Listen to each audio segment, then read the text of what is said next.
La rebelión del rey, saga El príncipe cautivo 3, de C.S. Pacat. Capítulo 2. Loren despertó poco a poco. La luz era tenue. Tenía la impresión de que algo le impedía moverse. Le habían atado las manos a la espalda. Una punzada en la base del cráneo le informó de que lo habían golpeado en la cabeza. También le pasaba algo en el hombro. Era un dolor de lo más molesto e inoportuno. Se lo habían dislocado. Mientras pestañeaba y se revolvía, percibió vagamente un olor rancio y una atmósfera fría que le hizo pensar que estaba bajo tierra. Su cerebro era cada vez más consciente de lo que había sucedido. Le habían tendido una emboscada y lo habían ocultado bajo tierra. Y dado a que no parecía que hubiesen acarreado su cuerpo durante días, eso quería decir que... Abrió los ojos y se encontró con la mirada y la nariz chata de Gobart. «Hola, princesa».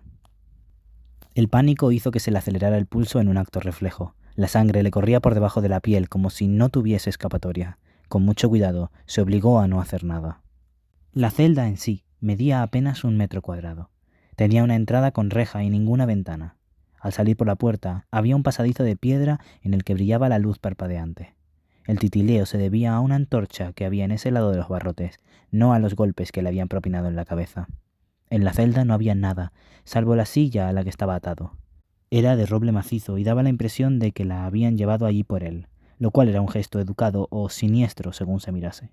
La luz de la antorcha iluminaba la suciedad que se amontonaba en el suelo. El recuerdo de lo que les había sucedido a sus hombres lo asaltó y, con esfuerzo, lo desterró de su mente. Sabía dónde estaba. Lo habían llevado a los calabozos de Fortaine. Comprendió que iba a morir, pero no sin antes pasar por un proceso largo y doloroso. Tuvo la absurda esperanza, propia de un chiquillo, de que alguien acudiría en su ayuda y, con delicadeza, la desechó. Desde los 13 años no tenía a nadie que lo rescatase, pues su hermano ya no estaba. Se preguntó si sería posible conservar algo de dignidad en semejante situación y, en cuanto se le ocurrió, descartó la idea. Aquello no iba a tener nada digno. Pensó que si las cosas se ponían feas, podría precipitar el final. No le costaría nada provocar a Gobart para que le asestase un golpe mortal. Pensó que Auguste no habría tenido miedo al encontrarse solo e indefenso ante un hombre cuya intención hubiera sido matarlo. Así pues, su hermano pequeño tampoco tenía nada de qué preocuparse. Era más difícil desentenderse de la batalla, dejar sus planes a medias, aceptar que la fecha límite había llegado y había expirado, y que pasase lo que pasase ahora en la frontera, él no formaría parte de ello. Como no, el esclavo aqueliense supondría que las fuerzas bercianas lo habrían traicionado, tras lo cual lanzaría una ofensiva noble y suicida en Charsi que, seguramente y contra todo pronóstico, le acabaría dando la victoria. Si ignoraba el hecho de que estaba herido y atado, era 1 contra 1. No lo tenía tan mal. De no ser porque advertía la mano invisible de su tío manejando los hilos, como siempre. 1 contra 1. Debía pensar en lo que podría hacer a la hora de la verdad. En su mejor momento, no podría disputar un combate cuerpo a cuerpo con Gobart y ganar, y tenía el hombro dislocado. No conseguiría nada aunque pudiese luchar sin estar atado. Se lo dijo a sí mismo una vez y otra, para así reprimir el deseo de forcejear, tan inherente y básico. «Estamos solos», ratificó Gobart. «Solos tú y yo. Mira, mira bien. No hay salida. Ni siquiera tengo la llave. Cuando acabe contigo, vendrá alguien a abrir la celda. ¿Qué me dices?» «¿Qué tal el hombro?», preguntó Laurent. El puñetazo lo tiró hacia atrás. Cuando levantó la cabeza, disfrutó de la mirada que le lanzaba Gobart, del mismo modo que había disfrutado el golpe, aunque fuese un poco masoquista. Como se le veía en la cara, Gobart volvió a atizarle. O controlaba el arrebato de histeria, o el asunto acabaría demasiado rápido. «Siempre me he preguntado qué poder tenías sobre él», admitió Laurent. Se obligó a mantener la voz firme. «¿Acaso tienes una sábana con sangre y una confesión firmada?» «¿Crees que soy imbécil?», le espetó Gobart. «Creo que sacas provecho de un hombre muy poderoso. Creo que lo que tienes de él, sea lo que sea, no te va a servir eternamente». «Ya te gustaría a ti», le soltó Gobart. Su voz estaba preñada de satisfacción. «¿Quieres que te diga por qué estás aquí? Porque se lo pedí yo.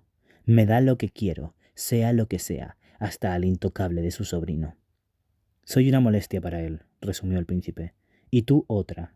Por eso nos ha juntado, para que, tarde o temprano, uno se cargue al otro». Se obligó a hablar sin excesiva emoción en la voz y se limitó a describir los hechos. «El problema es que, cuando mi tío sea rey, ni los que tengan el poder sobre él lo detendrán. Si me matas, dará igual lo que tengas de él. Seréis tú y él, y mi tío tendrá vía libre para hacerte desaparecer en una celda oscura a ti también». Gobart sonrió lentamente. Dijo que dirías eso. El primer paso en falso, y lo había dado él. Los latidos de su corazón lo desconcertaban. «¿Qué más te dijo que diría?» Dijo que intentarías que hablase todo el rato, que tenías la boca de una ramera. Dijo que me mentirías, que me engatusarías y me darías coba. La sonrisa se le ensanchó poco a poco. Me dijo, el único modo de asegurarte de que mi sobrino cierra el pico es cortándole la lengua. Gobart sacó un cuchillo mientras hablaba. La habitación se tiñó de gris, su atención disminuyó y sus pensamientos se volvieron más lentos. «Pero quieres oírlo», replicó Laurent, porque aquello era solo el principio y lo aguardaba un camino largo, sinuoso y cruento antes de llegar al final. «Quieres enterarte de todo, hasta de la última sílaba entrecortada. Es lo único que mi tío no entiende de ti». «Ah, ¿sí? ¿Crees que no lo entiende?» «Que siempre has querido estar al otro lado de la puerta», repuso el príncipe, «y ahora lo estás». Hacia el final de la primera hora, aunque parecía que había pasado más tiempo, notaba muchísimo dolor y no era consciente de cuánto estaba retrasando o manejando la situación, si se le podía llamar así. Llevaba la camisa abierta hasta la cintura y la manga derecha estaba ensangrentada. Su pelo era una maraña de sudor. Su lengua estaba intacta, pues tenía el cuchillo clavado en el hombro. Se apuntó un tanto. Los pequeños triunfos están para disfrutarlos. El mango del cuchillo sobresalía en un ángulo extraño. Se lo había clavado en el derecho, de por sí dislocado, por lo que le dolía respirar. Triunfos. Había llegado hasta allí. Le había causado cierta turbación a su tío, lo había detenido 1 o 2 veces y le había obligado a rehacer sus planes. No se lo había puesto fácil. Unas capas gruesas de piedra se interponían entre él y el mundo exterior. Resultaba imposible oír algo, y era imposible que alguien lo oyese a él. La única ventaja con la que contaba era que había conseguido liberar su mano izquierda. No debía dejar que Gobart se percatase, pues solo conseguiría que le rompiera el brazo. Cada vez le costaba más seguir un rumbo. Como era imposible oír algo, dedujo, o había deducido cuando estaba más desconectado, que quienquiera que lo hubiese metido en los calabozos con Gobart volvería con una carretilla y un saco para llevárselo, y que esto sucedería en el momento acordado, ya que no había manera de que Gobart hiciese alguna señal. Por lo tanto, tenía un único objetivo, el mismo de quien se dirige a un espejismo que se aleja: continuar vivo para entonces. Oyó unos pasos cada vez más cerca, el chirrido metálico de una bisagra de hierro. «Esto se está prolongando demasiado», se quejó Guion. «Qué delicado», refunfuñó Gobart. «Acabamos de empezar. Te puedes quedar a mirar si quieres». «¿Lo sabe?», se interesó Laurent. Su voz sonaba un poco más ronca que al principio. Su reacción al dolor era la normal. Guion frunció el ceño. «¿A qué te refieres?» «El secreto. Tu ingenioso secreto. Lo que sabes de mi tío». «Calla», le espetó Gobart. «¿De qué habla?» «¿No te has preguntado nunca», empezó a decir Laurent, «por qué mi tío lo mantuvo con vida? ¿Por qué lo ha colmado de vino y mujeres todos estos años? Te he dicho que te calles». Aferró el puño del cuchillo con la mano y lo giró. La oscuridad se ciñó sobre él, por lo que solo fue vagamente consciente de lo que aconteció después. Oyó a Guion preguntar con voz débil y remota: «¿De qué habla? ¿Tienes un acuerdo secreto con el rey? Tú no te metas, no es asunto tuyo».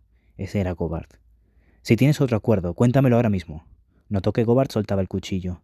Alzar la mano fue lo segundo más difícil que había hecho en su vida, después de levantar la cabeza. Gobart se estaba moviendo para encarar a Guion e impedir que se acercase a Laurent. El príncipe cerró los ojos, rodeó la empuñadura con su temblorosa mano izquierda y se arrancó el cuchillo del hombro. No pudo reprimir el leve gemido que se le escapó. Los dos hombres se volvieron cuando las torpes manos de Laurent cortaron las ataduras restantes. Se tambaleó hasta colocarse detrás de la silla. Agarraba el cuchillo con la izquierda y adoptó lo más parecido a una buena pose defensiva que podría lograr en ese momento. La habitación se movía. El mango del cuchillo estaba resbaladizo. Gobart sonrió, divertido y complacido, como un mirón satisfecho al verse sorprendido por el último acto sin importancia de una representación. «Vuelve a atarlo», dijo Guion, ligeramente enfadado pero sin meterle prisa. Se colocaron cara a cara. Laurent no se hacía ilusiones sobre su habilidad para pelear con un cuchillo con la mano izquierda. Sabía que era una amenaza insignificante para Gobart, incluso cuando no caminaba haciendo eses. Como mucho, solo tendría tiempo para asestar un cuchillazo antes de tenerlo encima. Daría igual. La estructura de masa muscular de Gobart estaba cubierta por una segunda capa de grasa. Sería capaz de aguantar un cuchillazo de un oponente debilitado y más frágil y continuar luchando. El desenlace de su breve expedición en busca de la libertad era inevitable. Él lo sabía. Gobart también. Laurent lanzó una torpe cuchillada con la mano izquierda y Gobart contraatacó sin piedad, hasta el punto de que Laurent gritó a causa del dolor más desgarrador que había experimentado jamás. Entonces, con el brazo derecho destrozado, el príncipe arrojó la silla. El roble macizo golpeó a Gobart en la oreja. Sonó como si un mazo impactara contra una bola de madera. Gobart se tambaleó y cayó. Laurent también, ligeramente. La fuerza del lanzamiento hizo que se moviera de un lado al otro de la celda. Guion se apresuró a desviarse de su trayectoria y se puso de espaldas contra la pared. Laurent empleó la energía que le quedaba para llegar a la puerta enrejada, situarse al otro lado, cerrarla de un tirón y girar la llave, que aún estaba en la cerradura. Gobart no se levantó. En el silencio que siguió, el príncipe dejó atrás a los barrotes. Salió a un pasillo despejado y se dirigió hasta la pared de enfrente y se dejó caer. A medio camino, se topó con un banco de madera que soportó su peso. Esperaba hallar el suelo. Se le cerraron los ojos. Era vagamente consciente de Guion, que tiraba de los barrotes de la celda. Vibraban y resonaban. Estaban encerrados a cal y canto. Entonces emitió una risa, un sonido entrecortado, al notar la agradable y fresca sensación de la piedra contra su espalda. Le colgaba la cabeza. «Traidor de pacotilla, ¿cómo te atreves a mancillar el honor de tu familia? ¡Eres...» «Guion», lo interrumpió Laurent sin abrir los ojos.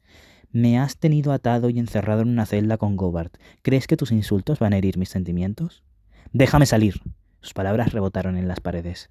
«Eso ya lo he probado yo», repuso Laurent con tranquilidad. «Te daré lo que quieras». «Eso también lo he probado», respondió el príncipe. «No me gusta pensar que soy previsible, pero al parecer reacciono como lo haría cualquiera». «¿Tengo que decirte qué vas a hacer la primera vez que te clave el cuchillo?» Se le abrieron los ojos. Guion se apartó un paso de los barrotes. Aquel gesto le supo a gloria al príncipe.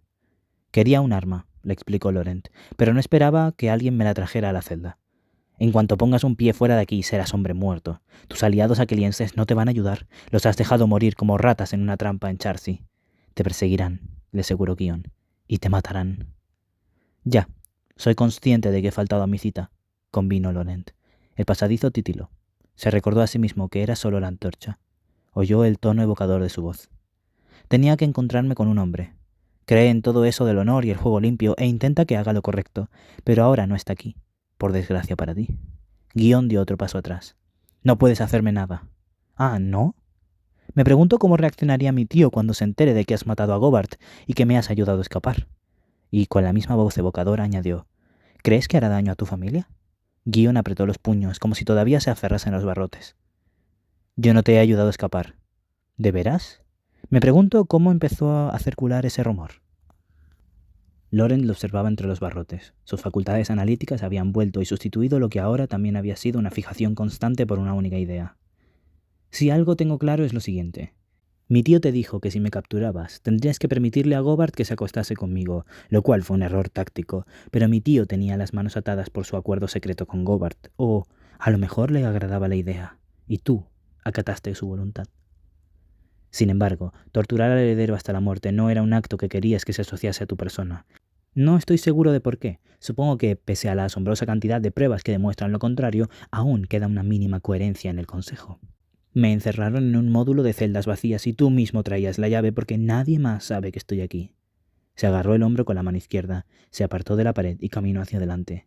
Guion, dentro de la celda, respiraba superficialmente. «Nadie sabe que estoy aquí, lo que significa que nadie sabe que estás aquí. Nadie vendrá a mirar, nadie te encontrará». Su voz sonaba firme mientras le aguantaba la mirada a Guion por entre los barrotes. «Nadie ayudará a tu familia cuando mi tío aparezca por aquí, lleno de dicha». Veía el rostro contraído de Guion, la tensión de su mandíbula, la tirantez alrededor de sus ojos. Aguardó. Entonces Guion preguntó con otro tono, con otra cara, sin emoción en la voz. «¿Qué quieres?»